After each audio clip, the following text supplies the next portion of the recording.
नमस्कार दोस्तों। अब 2022 का जो G20 हुआ था हम सबको पता है, इंडोनेशिया में हुआ था। लेकिन कब शुरू हुआ कब ख़त्म हुआ पता ही नहीं चला। और इंडिया में उसको लेकर न्यूज़ इसीलिए बनी क्योंकि जैसे ही इंडोनेशिया के अंदर ये G20 का समिट ख़त्म हुआ उसके बाद तुरंत उसकी जो मेज़बानी थी वो इंडिया को मिली, उसकी जो होस्टिंग थी वो इंडिया को मिली। तो इसीलिए इंडिया के अंदर और फिर से 12 महीने तैयारी चलती रही इसको लेकर। अलग अलग मीटिंग्स हुई अरुणाचल प्रदेश में, कश्मीर में, गुजरात में, महाराष्ट्र में, कई सारी जगह पर। फाइनली जो थी वो दिल्ली में हुई, सक्सेसफुली हुई, कई सारे अग्रीमेंट साइन किए गए। लेकिन यहाँ पर बात हो रही है कि ये जो इवेंट होस्ट की गई G20 2030 का जो डिक्लेरेशन था वो भी एक इस तरीके से यहाँ पर प्रेजेंट किया गया कि सारी की सारी दुनिया ने इसको एक्सेप्ट किया। और उसके बाद हुआ ये है कि पूरी दुनिया ये स्वीकारने के लिए डायरेक्टली इनडायरेक्टली तैयार हो चुकी है कि now India is a big player. मैं ऐसा नहीं कह रहा कि नंबर 1 कंट्री बन गया, लेकिन इट्स अ बिग प्लेयर ये मानने के लिए सारी दुनिया यहाँ पर तैयार हो चुकी है। और कहने वाली बात यहाँ पर यह है कि सिचुएशन भारत के लिए अब सिर्फ फेवर वाली ही होने वाली है आने वाले दिनों में। जैसे यहाँ पर बात हो रही है कि यूएन की परमानेंट सीट भी इंडिया को मिल सकती है। इसी के साथ ही वीडियो शुरू करते हैं। आज तो ये हमारे पड़ोस भारत के अंदर एक बहुत बड़ा डिप्लोमेसी का दिन था, बल्कि सिर्फ पड़ोस में नहीं, जिसने पूरी दुनिया को बड़ा इम्पैक्ट किया है। ये सुबह इंडिया के लिए कैसा चमकता हुआ और चढ़ता हुआ सूरज लेकर आई है। G20 की समिट ने ये साबित कर दिखाया है। जकार्ता में मोदी साहब ने फरमाया है कि 21st सेंचुरी एशिया की सेंचुरी है, भारत उसको लीड करेगा। G20 की समिट के प्लेटफॉर्म ने दुनिया को ये बताया है कि इंडिया कैसे दुनिया की एक लीडिंग पावर बन चुका है। खबर चल रही है कि America has already giving their seat for India in a permanent seat in a security council. ये भी बहुत बड़ी अचीवमेंट है और ये अचीवमेंट भारत को इसका क्रेडिट जाता है, मोदी जी को क्रेडिट जाता है, who has set the tone for that. Ports हैं, रेलवेज हैं, इतना बड़ा नेटवर्क जो है इंडिया, यूरोप और एक साथ सऊदी अरेबिया, यूएई बना रहे हैं। पाकिस्तान को सिरे से ही माइनस कर दिया। दोनों तरफ लटके हुए हैं, उधर भी अमेरिका की तरफ देखते हैं, चाइना की तरफ देखते हैं, तो हम क्या कर सकते हैं? फिर कुछ नहीं कर सकते।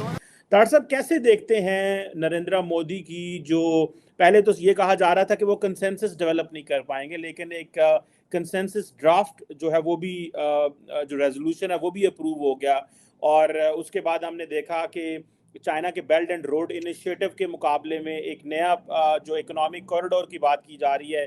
इससे पहले भी एक बिल्ड बैक बेटर वर्ल्ड के नाम से इन्होंने एक दफ़ा कोशिश की थी, लेकिन उसमें नाकाम हो गए।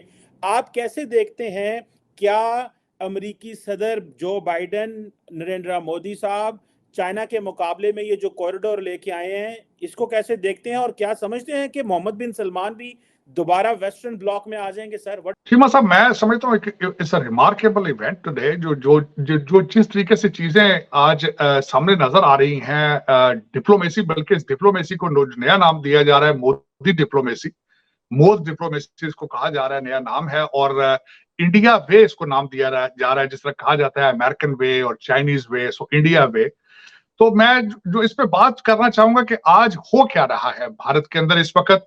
जो मुझे सबसे ज्यादा चीज जिसने स्ट्राइक किया है वो ये है कि आज जो अमेरिकन मीडिया है वो सबसे ज्यादा आज जो यहाँ पे खबर चल रही है कि America has already given their go ahead for the seat for India in a permanent seat in a security council. उसकी सपोर्ट उन्होंने दे दी है। अब पता नहीं how the China and Russia is going to behave.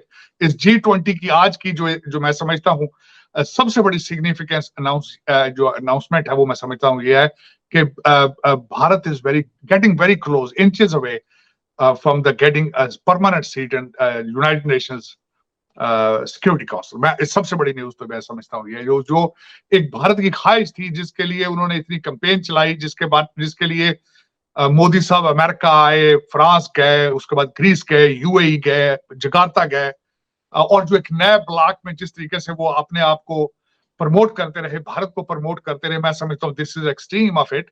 और जिसकी वजह से उन्होंने वो जो उनका एक अल्टीमेट ऑब्जेक्टिव था, उसके how close they are getting to that, उसकी एक तो सबसे बड़ी आज सिग्निफिकेंस मैं ये समझता हूँ वो है। दूसरा, आज जो ये हुआ बिलखसूस जो इस G20 को अंडरमाइन करने के लिए चाइना के प्रीमियर नहीं आए, सदर नहीं आए, उसके बाद पुतिन नहीं आए। मोदी जी का 9 घंटे के लिए ट्रिप जकार्ता लगाना, वहां पे जाके मैरीटाइम रूल्स की बात करना, वहां जाके साउथ चाइना सी की बात करना, दर हकीकत वो डायरेक्ट अटैक था ऑन द चाइना, और वेस्टर्न जो एजेंडा था वेस्टर्न सिविलाइजेशन का, वेस्टर्न कंट्रीज का, उसको प्रमोट करना, वो उन्होंने बड़े टेक्निकल तरीके से उसको इस्तेमाल किया, फिर वापस आए। आपने जिस तरह फरमाया कि मोहम्मद बिन सुलेमान सोचने पर मजबूर हो गया है कि I should either go with the Chinese camp और I should remain with the western countries. मैं समझता हूँ ये भी बहुत बड़ी अचीवमेंट है, और ये अचीवमेंट भारत को इसका क्रेडिट जाता है, मोदी जी को क्रेडिट जाता है, who has set the tone for that।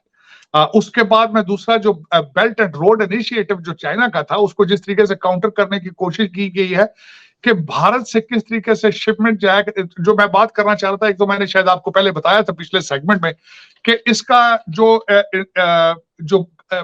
इसका एक एजेंडा था G20 का, एक तो ग्लोबल साउथ के बारे में, ग्लोबल ग्रोथ, फाइनेंशियल स्टेबिलिटी और development needs of global south. और मैं समझता हूं उसमें बड़े सक्सेसफुली मोदी साहब ने जो किया है, भारत कर रहा था कि इसमें फ्रेट के कास्ट को किस तरह कम किया जाएगा और किस तरीके से बेल्ट एंड रोड इनिशिएटिव को काउंटर किया जाए।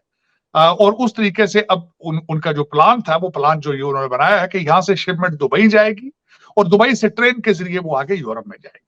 तो उन्होंने क्लियरली एक पाथ दे दिया है which is a counter to the BRI। अब BRI की कमजोरियां क्या है, मैं वो उनको भी मेंशन करना चाहूंगा। एक तो BRI को समझा जाता है कि डेट ट्रैप है फॉर द डेवलपिंग कंट्रीज, जिसकी मिसाल आपके सामने श्रीलंका की मिसाल मौजूद है कि उनका एक डेट ट्रैप था जिसके अंदर वो फंसे और बैंकरप्सी तक चले गए। अब दूसरा विक्टिम सामने पाकिस्तान नजर आ रहा है, लेकिन पाकिस्तान को मैं विक्टिम समझूं या बेनिफिशियरी समझूं, उन्होंने तो 26 करोड़ बिलियन डॉलर के वीजे खरीद लिए।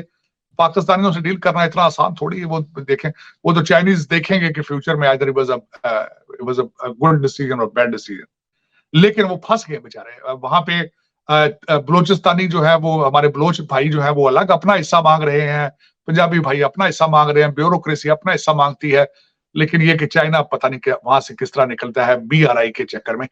अगली बात जो करना चाहूंगा, इटली निकलना चाह रहा है उसमें से। इटली ने कहा है कि भाई ये कोई अच्छा प्लान नहीं था, we made a mistake. So there is already sour taste, there is already bad there's a bad reputation in the for the BRI के हवाले से। और उसको पीछे जो सपोर्ट कर रहा है वो चाइना की स्लगिश इकॉनमी है। इस वक्त कोविड-19 के बाद वो अपने सप्लाई चेन रिस्टोर नहीं कर पाए। उसके बाद ये बात हुई है कि उन्होंने बिलियनर्स को बुला के पूछते रहे कि हम क्या करें। बल्कि इस वक्त क्या हो रहा है कि जितनी बड़ी कंपनियां हैं वो वहां से अपने मैन्युफैक्चरिंग प्लांट्स को उठा के वियतनाम लेके जा रही हैं, वियतनाम के बाद मलेशिया जा रही हैं, उसके बाद वो बांग्लादेश जा रही हैं और भारत आ रही हैं।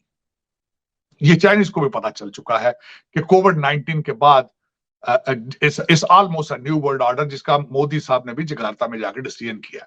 जकार्ता में मोदी साहब ने फरमाया है कि 21st सेंचुरी एशिया की सेंचुरी है। वो कोविड-19 के बाद नया रूल, नया वर्ल्ड ऑर्डर जो है उसको एस्टेब्लिश करेगा, वो भारत उसको लीड करेगा आगे। तो मैं समझता हूं कि जो, और दूसरा आपने देखा होगा कि जिस तरीके से अफ्रीका के अंदर, जिबूती के अंदर भी उन्होंने अपनी आर्मी बेस बनाई, और जिस तरीके से वहां पे चाइना ने एक्सक्लूसिव कॉन्ट्रैक्ट साइन किए उसको काउंटर करने के लिए, अफ्रीकन यूनियन को G20 की मेंबरशिप दी गई। मैं समझता हूं this is a second step they have taken against China. It's a wonderful job it has been done. मैं ये समझता हूं कि आज सारा कुछ साइन हुआ है, चीजें हुई हैं, either it will reach to the finishing point। इस एजेंडे को, इसको फिनिश भी किया जाएगा या नहीं किया जाएगा, क्योंकि आज तक तो सिर्फ ये बातों की हद तक बातें हैं। अब उसके बाद मैं बताना चाहूंगा कि इसमें बेनिफिशियरी जो बाइडेन साहब क्या लेकर गए हैं। जो बाइडेन साहब जो उन्होंने, मैं समझता हूं कि बहुत ऑफर किया है। उन्होंने ड्रोन्स की बात की, जो कि किलर ड्रोन्स जिनको कहा जाता है, वो उनको देंगे भारत को। उसके बाद उन्होंने कहा है कि शिप्स की और जेट्स की मुरम्मत वहां होगी। आने वाले दिनों में अंदर अमेरिकन जो शिप्स जो इस वक्त दुनिया के ओशंस में अपनी सुप्रीमेसी रखते हैं, एक बहुत बड़ा स्टेप है जो उनकी भारत की इकोनॉमी के लिए एक बहुत बड़ा रोल अदा करेगा कि उन जहाजों की मरम्मत जो है वो भारत में की जाएगी। उसके बाद G5 पे बात हो रही है, G6 के बारे में बात हो रही है। और इस वक्त अगर देखा जाए तो ये सारा कुछ जो इस G20 के आखिरी स्टेजेस के ऊपर जो कुछ हुआ है, अगर ये इंप्लीमेंट होता है तो मोदी साहब की बात जो है वो बिल्कुल मैं उसको सेकंड करूंगा कि the next 21st century is Asia century. Sun will rise from the east. इसमें कोई शक नहीं है, मैं इसको सेकंड करूंगा।